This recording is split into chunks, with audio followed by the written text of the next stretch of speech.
Es un gran gusto para nosotros estar con todos ustedes, a la audiencia que nos acompaña en vivo y a todos los que van a estar viendo este video luego que sea accesible en nuestras plataformas. Para nosotros es un gran gusto hacer esta nueva colaboración con el equipo de Highland México y en especial con el médico veterinario Waldo Patiño.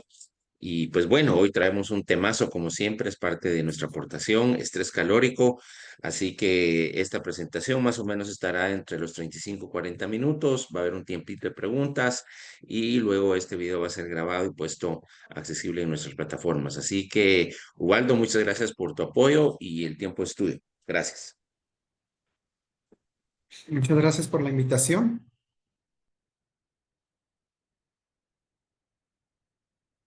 Ya me presentaste, pues mi nombre es Osvaldo Patiño, soy gerente de servicios técnicos de Highline para Latinoamérica. Y ya se platicas un poco sobre el proceso de estrés calórico y cómo podemos ayudar al ave a que este evento que está sufriendo, cómo lo podemos reducir. Pues primeramente hay que entender cómo la afecta el estrés o cómo la ave trata de sobrellevar este proceso de estrés. Pues la primera que tenemos es la convección, que la ave, que se traduce en vasodilatación a la hora de circular el aire entre las plumas y la piel de la gallina, hace que esa misma vasodilatación por contacto se vaya regulando la temperatura. Tenemos la conducción, que esto es a través de las venas que tiene en las patas, que funcionan a la vez como radiadores. Al estar circulando la sangre, pasa igual el viento, el aire, y hace que exista un cambio de temperatura corporal y el enfriamiento por evaporación. Esto se lleva a cabo en las vías respiratorias altas, principalmente en el pico, el momento del jadeo. Hace este proceso de jadear para comenzar a regular su temperatura. El problema de un jadeo excesivo es que se irritan los epitelios y esto nos puede abrir la puerta a que entre algún desafío, ya sea bacteriano, sea viral, aunque tengamos una muy buena bioseguridad, pues hay un riesgo al momento de que existe ese jadeo constante o por muchas horas del día. Se me ocurrió hacer esta tabla, haciendo investigación en la red, y nos hablaba sobre las temperaturas, pero traduciéndolo a un semáforo de colores, creo que es más sencillo, es más visual tomar una acción o entender cómo sucede. Podemos hablar que desde 24 a 30 grados, podríamos hablar de un funcionamiento normal, y cuando llegamos a 30 grados Celsius, va a iniciar una reducción en el consumo del ave muy ligero que a veces puede pasar desapercibido al momento que nosotros hacemos nuestros inventarios. Cuando llegamos de 30 a 35 grados, comenzamos a transcurrir la ave sobre un estrés calórico que lo vamos a ver, que aumenta el consumo del agua, aumenta la conversión y en el caso de la ponedora, pues baja el peso de huevo. Cuando superamos los 35 grados y estamos cerca de los 38, vamos a comenzar a ver en la parvada cambios en el comportamiento. ¿Esto qué quiere decir? Que las aves empiezan a meter debajo del comedero, buscan lugares donde circule más el aire o se perciban más frescos. Algunas aves comienzan a sacar la cabeza de la jaula y buscan las partes superiores, buscando nuevamente ese contacto con el viento o percibir más velocidad de viento. La respuesta inmune se altera, lo que ya les comentaba, ese jadeo, pues estamos alterando las vías respiratorias, el epitelio está irritado y no va a haber una respuesta adecuada ante los posibles patógenos que pudiéramos tener. El impacto directo en la producción, esto lo podemos ver en una leve caída tanto del porcentaje de producción diario, el peso del huevo o la ganancia de peso si hablamos en el pollo de engorda. Cuando ya superamos 37 grados punto 8, los 38, ya ahí es un gran desafío para nuestra parvada, porque ahí ya en ese momento podemos encontrar ya mortalidades por deshidratación, insuficiencia renal, insuficiencia cardíaca y convulsiones. En la tabla anterior solamente les mencioné la temperatura, pero debemos recordar que otro factor que influye en la percepción de la sensación térmica es la humedad relativa, que es una relación entre la temperatura y la humedad del ambiente. Este cuadro también establece un semáforo. Podemos estar a 20 grados centígrados con una humedad superior al 90% o casi el 100%, y el ave no estaría sufriendo un estrés por calor. En las investigaciones que he estado realizando sobre estrés calórico, Guillermo Díaz menciona que en su investigación que realizó, que una combinación entre la sumatoria de los grados Celsius y la humedad relativa cuando superan 106, la ave comienza en un proceso de estrés calórico. Si sumamos en esta ocasión un 38 grados con una humedad relativa del 82%, nos estamos superando ese dato que encontró Guillermo Díaz. Esta es una tabla que encuentran en nuestros boletines técnicos. Tenemos muchos boletines técnicos, en específico de estrés calórico.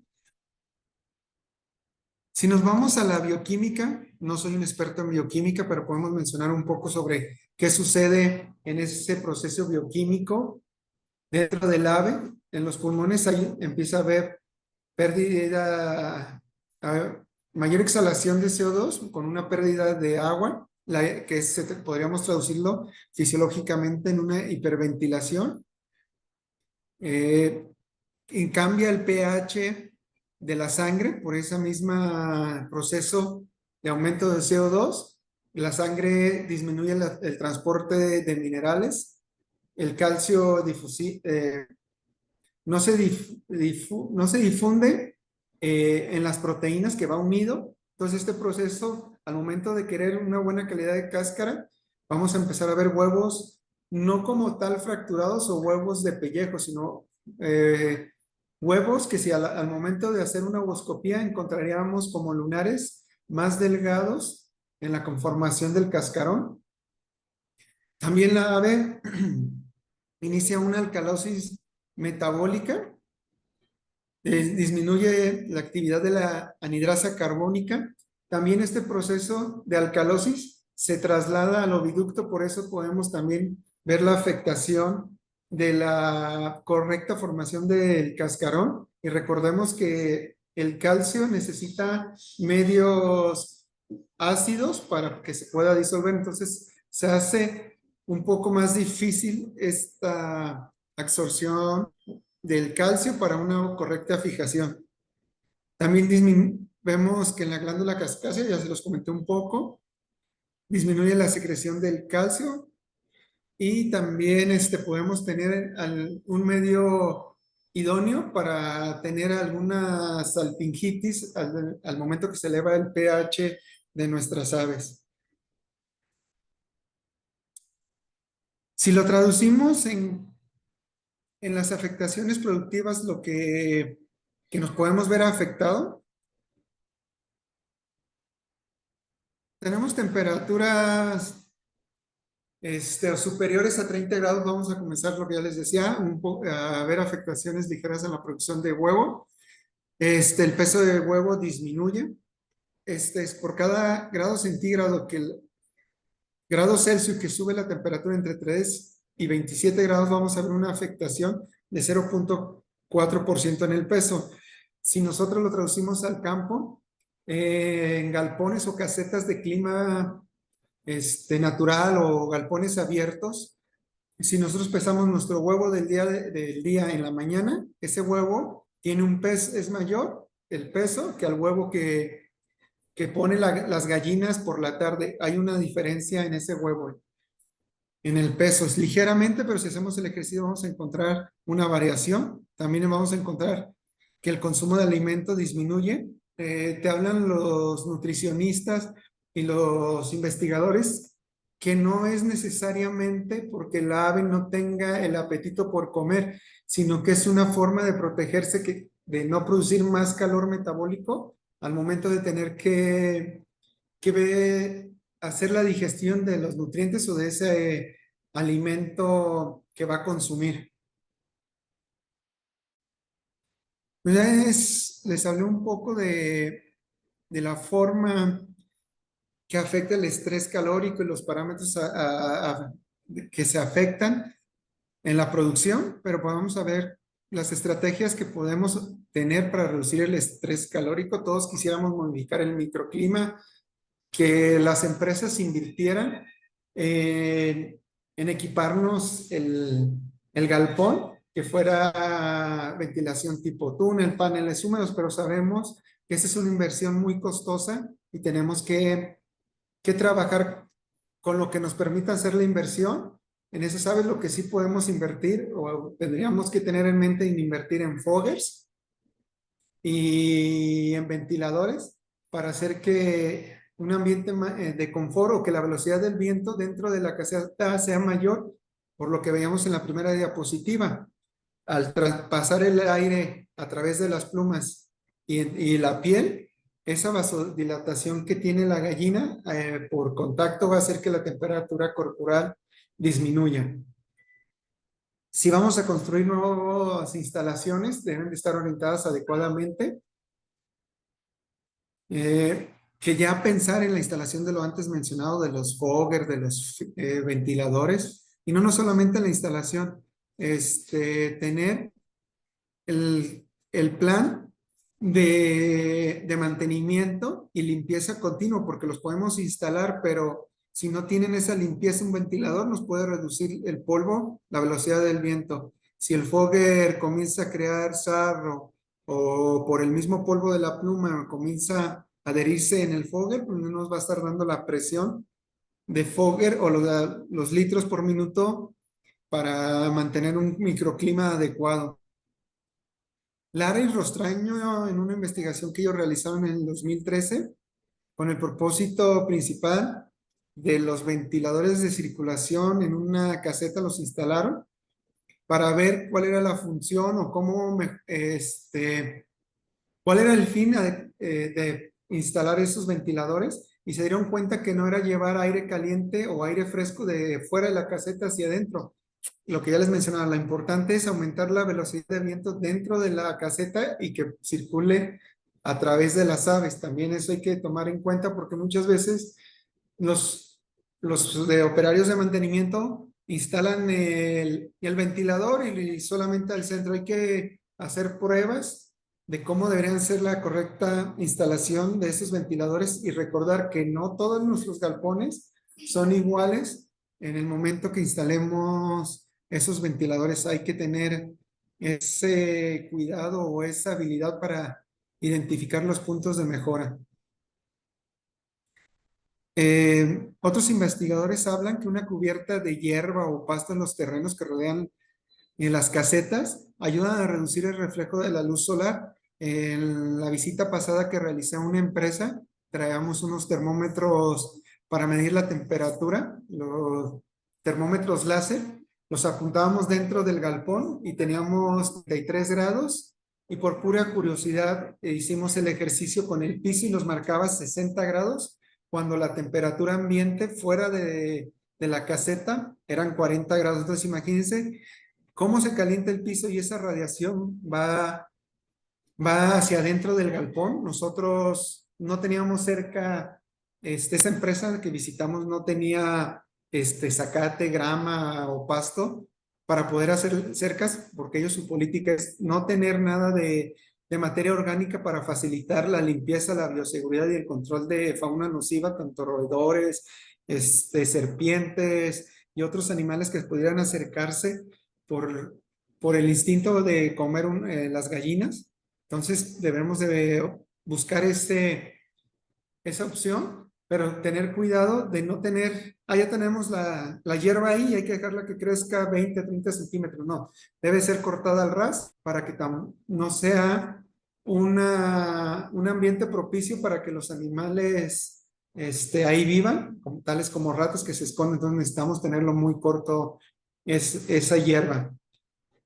Anderson y Carter en el 2007 nos hicieron una investigación ellos sobre los techos, que todo la lámina o el techo de las casetas, cuando no está bien galvanizado y comienza a presentar esas partes oxidadas, ese óxido no es lo que nos pueda permitir el paso de agua adentro de la caseta. Ellos hablan que esa parte de óxido absorbe más los rayos UV que la parte brillante que lo refleja. Entonces ahí hay que tener esa precaución y buscar mantenerlos bien. Si hay la posibilidad, pues cambiarlos, y si no, optar por los selladores o impermeabilizantes, no sé cómo los conocen en su caso, o las pinturas que nos ayudan a cubrir ese óxido y ayudarnos. La otra ventaja, la reflexión de los rayos UV. Este punto es muy importante porque podemos tener los foggers, los ventiladores, pero si nuestros caseteros o los galponeros, el personal de trabajo, llega, hace la maniobra de juntar todas las aves que pudieron haber salido de las jaulas durante la noche y las va amontonando en una jaula, eso nos va a ayudar. Va a ser como que si instaláramos una pared con las gallinas, y no va a permitir la velocidad del viento, y siempre debemos de buscar que esté distribuidos homogéneamente las gallinas. Y nuestra capacidad es de la jaula es de 3, o podemos tener 3, 2, pero no tener 5, 4, o podemos llegar a 1, pero lo ideal es que tuviéramos entre 3 y 2. Si son de mayor, pues ahí debemos de jugar con la capacidad hacia abajo, no hacia arriba, porque vuelvo a lo mismo, vamos a hacer que la velocidad del viento sea menor. También el control de la humedad es muy importante.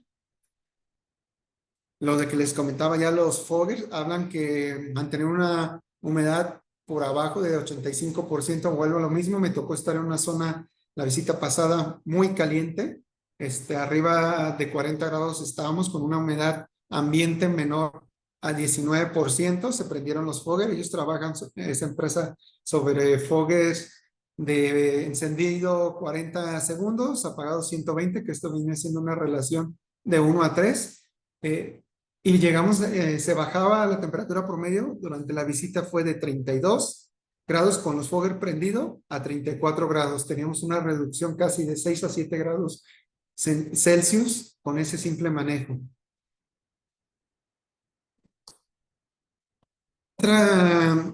Otra estrategia importante que debemos de hacer, acompañada de la ventilación de las casetas, es el flusheo, o el aumentar la presión de los tubos de los bebederos, porque recordemos que el agua, si lo hacemos en un ejemplo muy simple, los radiadores de los autos, el agua está ahí y se calienta aunque el motor no esté en uso. Lo mismo pasa, la gallina está tomando un poco de agua, el tubo siempre está lleno de agua, y por contacto y radiación, esa agua aumenta su temperatura. ¿Qué buscamos? Hacer el flusheo para que entre agua fría y la ave pueda estar tomando agua.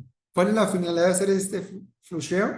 Pues limpiar la tubería, porque al aumentar la temperatura, recordemos que podemos dar un medio adecuado para el crecimiento bacteriano. Entonces eso ayuda a que el biofil, si se llegara a acumular, salga ese biofil, y también manejar la temperatura. ¿Cuántos flusheos hay que hacer? Es complicado decirles, hagan 3, 4 flusheos, porque volvemos que a veces hay empresas que es muy difícil llevar el agua a esa caseta. A veces hay que trasladarla 50 kilómetros en pipa, y hay otros que el pozo de agua está a pie de la caseta, está a 20 metros, pero hay empresas que ese pozo de agua puede estar perforado hasta 500 metros. Entonces, lo ideal es hacer uno por día para poder bajar la temperatura. Si hay la posibilidad y nuestros costos nos lo permiten, podemos hacer 2 y hasta 3 durante las horas más cálidas del día, que generalmente son entre 11 de la mañana y 4 de la tarde. También debemos de tomar en cuenta que superen los 30 grados, podríamos irnos hasta 34 grados para no desperdiciar el agua, porque sí vamos a desperdiciar una gran cantidad de litros en ese manejo. Y también cuando observamos afectaciones en la producción, por el calor podemos realizar esos flusheos. Otra estrategia que me ha tocado ver en algunas empresas es la instalación de estos tejabanes sobre los almacenes de agua o tinacos, como los conocemos en México. No se instalan al ras del tinaco porque dificultan la operación cuando se tienen que hacer limpiezas. El personal es muy difícil que si lo dejamos al ras pueda hacer una limpieza correcta o tenga que realizar una medicación. También si regresamos a la investigación de las láminas que están pegadas y la radiación, si nosotros lo dejamos al ras, realmente no va a funcionar ese efecto que queremos de sombra y frescor. Entonces, lo ideal es que lo dejemos aproximadamente 1 metro, 1,20 m sobre la tapa de este depósito de agua y buscar si el sol, dando un ejemplo, por este lado va a caer la tarde, el sol en la tarde, pues podemos estos dos lados instalarles otra lámina para que esa radiación, cuando el sol ya va a ocultarse, no nos impacten en aumentar la temperatura y nosotros que buscamos que el ave a partir de las 6, 7 de la tarde comience a beber agua porque creemos que ya está fresca el agua, sigue caliente. Otra herramienta que tenemos es la instalación de este plástico que lo podemos ver en las hieleras que nos venden en las tiendas de conveniencia o que lo llevamos a ver en los eventos deportivos, en los estadios que te lo regalan para meter la lata de refresco y mantenerla por más tiempo fresca. También lo podemos utilizar en los depósitos de agua y no olvidar que muchas veces nuestra tubería para entrar al galpón tiene 2 metros de distancia entre el tinaco y el ingreso a la caseta. Pues debemos también de cubrir esos tubos porque si no, el sol pudimos hacer el mejor trabajo sobre nuestro almacén de agua, pero al momento que está circulando ahí el agua, va a estar aumentando su temperatura. También esas partes de la tubería que está en la intemperie o que puede ser, el sol puede intervenir sobre ella o estar haciendo un efecto, debemos de buscar cubrirla o aislarla. Otra opción muy importante o una herramienta que tenemos es una cena de medianoche o super cena, no sé cómo la conozcan. Esta super cena es un estímulo al consumo. Debemos de tener niveles altos o óptimos al momento de nosotros apagar la luz. Para el momento de que se encienda la luz, la gallina, la pollita tenga alimento disponible para que vaya, coma y se apague la luz y vaya a dormir. Si tenemos sistemas automatizados, debemos de tener programado que cuando encienda, en ese momento, nuestros sistemas ya sean de cadena, o gusano sin fin, puedan servir alimento para que el comedero esté lleno. Otra estrategia que se puede hacer para aumentar el consumo es humedecer el alimento, pero ojo con esta estrategia. Las aves, especialmente las gallinas, les gusta mucho esa consistencia de los alimentos húmedos. Si nosotros, buscando que aumentar el consumo, mojamos el alimento 2 veces al día, 3 veces al día y lo hacemos por más de una semana, la gallina no va a comer hasta que nosotros vayamos y le mojemos ese alimento o la polla. Por eso es importante hacer un estímulo de mojar el alimento una vez al día y no por más de 7 días. ¿Cómo vamos a encontrar o cómo es la recomendación de esta super cena? Este es un ejercicio. Si tuviera 16 horas luz en total en el día esa parvada, debemos de dar 3 horas de oscuridad cuando se apague la luz. Podemos usar 1 o 2 horas de luz. Cuando usamos 1 hora, vamos a tener un aumento en el consumo de alimento de 1 o hasta 2 gramos. Cuando hacemos las 2 horas, podemos estar entre 3 y 4 gramos de alimento más, el promedio del día. Es muy importante tener este periodo de oscuridad, otras 3 horas para que la ave no detecte como un sobreestímulo. ¿Podemos darlo de golpe? Sí, sin ningún problema, no vamos a ver afectada la producción. Tenemos que, ¿qué sucede si tenemos 15 horas de luz y ya no nos va a dar las 3 horas que yo les recomiendo? Tenemos dos opciones, o hacer 3 horas y media y 3 horas y media, lo más sencillo. Si no lo podemos hacer porque nuestros timer no nos permite esa graduación de medias horas, o por lo que ustedes pudieran encontrarse dentro de su empresa, podemos hacer 3 horas y 4 horas. Siempre el periodo más largo de oscuridad debe de ser antes de iniciar con el periodo de luz continua. Otro cuidado que debemos de tener muy importante al momento de quitar la cena de medianoche es que no podemos quitar ni de 1 hora ni las 2 horas de golpe. Tenemos que hacer reducción de 15 minutos cada semana. ¿Para qué? Para no haber afectado a la producción. Ya me ha tocado en empresas donde voy a quitar la supercena, la quitan de golpe y la producción va para abajo porque la ave no tuvo un tiempo de adaptación a que no iba a tener esas horas luz y lo detectó como una disminución en el fotoperiodo y la producción se fue para abajo. Puede suceder, no puede suceder, pero nuestras recomendaciones de que la reducción en una cena sean 15 minutos cada semana. También hay estrategias nutricionales, lo que ya les mencioné anterior en las primeras diapositivas, que reducen el consumo. Dairy en 2009 nos habla de la eficiencia de utilización de energía en la alimentación para fines productivos. Nos habla que hay fuentes de energía que hacen que el ave produzca mayor calor metabólico como versus otras. Por eso, si nosotros no somos nutricionistas, sí hablar con el nutriólogo y que él nos diseñe una dieta de acuerdo al consumo diario que estamos teniendo, pero debemos de tener un consumo real, no sacar un consumo estimado de acuerdo a lo que creemos que se sirvió.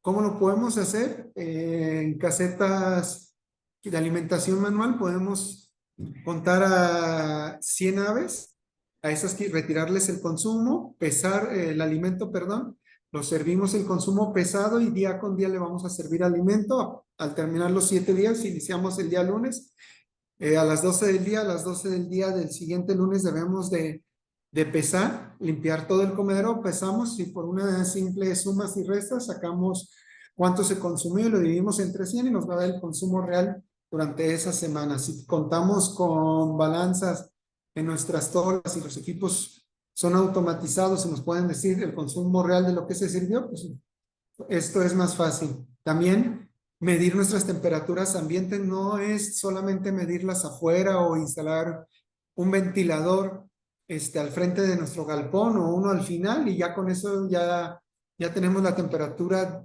ambiente dentro de nuestra caseta. No, es mejor tener 4 o 5 termómetros a la altura de nuestros nidos distribuidos en distintas partes para hacer un mapeo y tener una temperatura promedio dentro de nuestro galpón.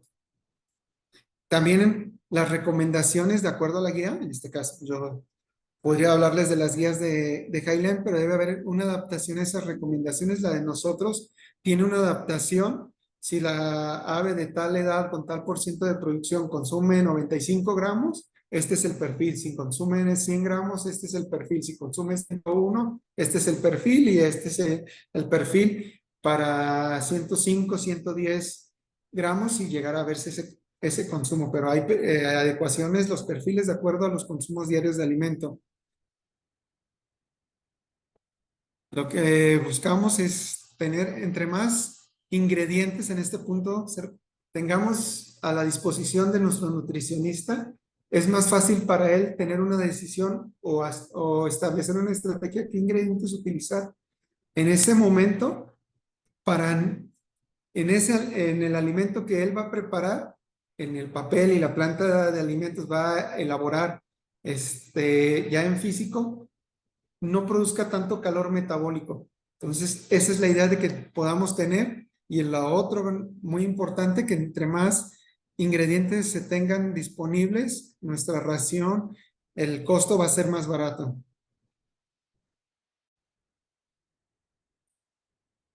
La otra estrategia es limitar la fibra. Es una regulación comúnmente usada por los nutricionistas, pero todos deben de ser, si nosotros somos de campo, hablar con nuestros nutricionistas, mostrarles nuestros parámetros productivos de ese día, de la última semana, comparado contra otros 15 días atrás, o el tiempo que se vino antes de la afectación, no podemos hablar solamente del día de hoy, porque ese es un reflejo, o el día de ayer, es un reflejo de lo que está viviendo la parvada, pero tenemos que saber el comportamiento de la parvada, cómo ha sido en días previos.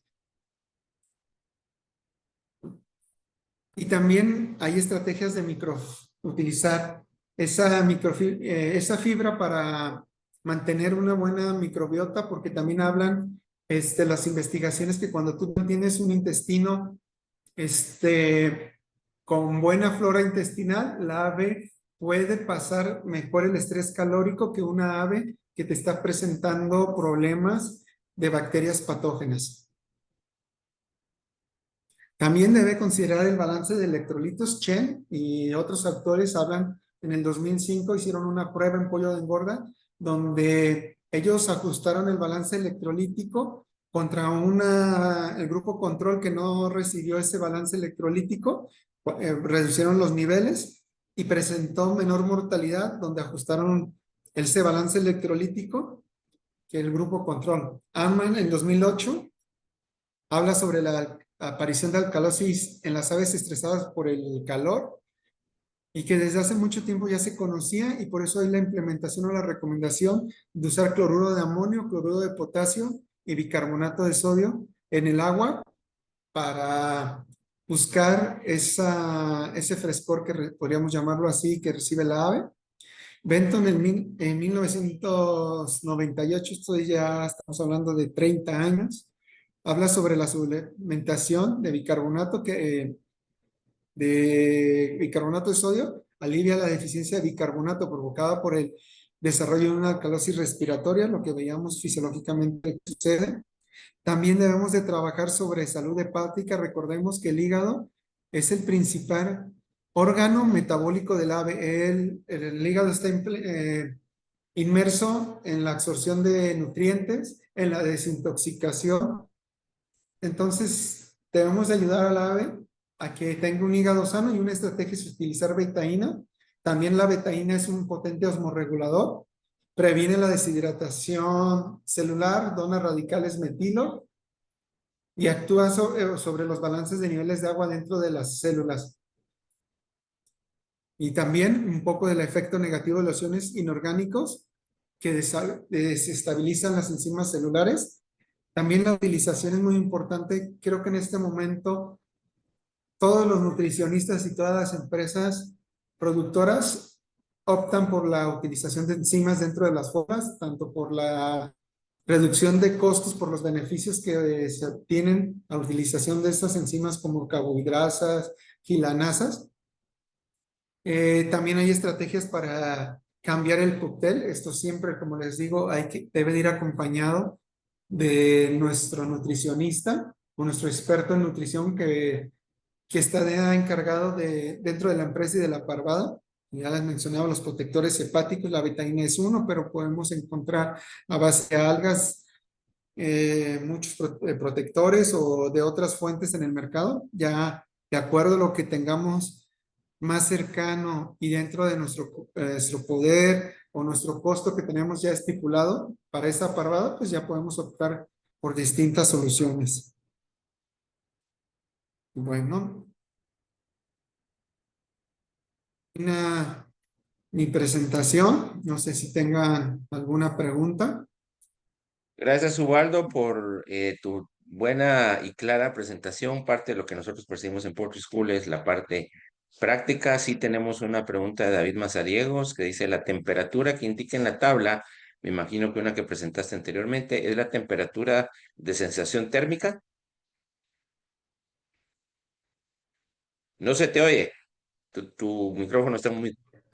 Perdón. Ahí está ya. La temperatura que les hablo es la temperatura ambiente. Ok, ok. Las dos tablas que mencioné, donde solamente me mencionaba temperatura, y la siguiente tabla que habla de temperatura y humedad, las dos son de temperatura ambiente. Ok, listo. Entonces, eso queda aclarado. Entonces, si no tenemos más preguntas, Waldo, agradecemos muchísimo tu participación. Como siempre, este webinar va a estar accesible en las próximas semana y media en nuestras plataformas. Así que agradecemos mucho a Highline por el apoyo y seguimos adelante. Gracias, Ubaldo. Ahora es ustedes, pues que nos contacten por medio de la página de YouTube. Cualquier duda y ya me pongo en contacto y los puedo ayudar en lo que esté en mis manos. Muchísimas gracias por la oportunidad y espero que esta charla les sirva de mucho. Gracias, Ubaldo. Abrazo. Bye. Un abrazo.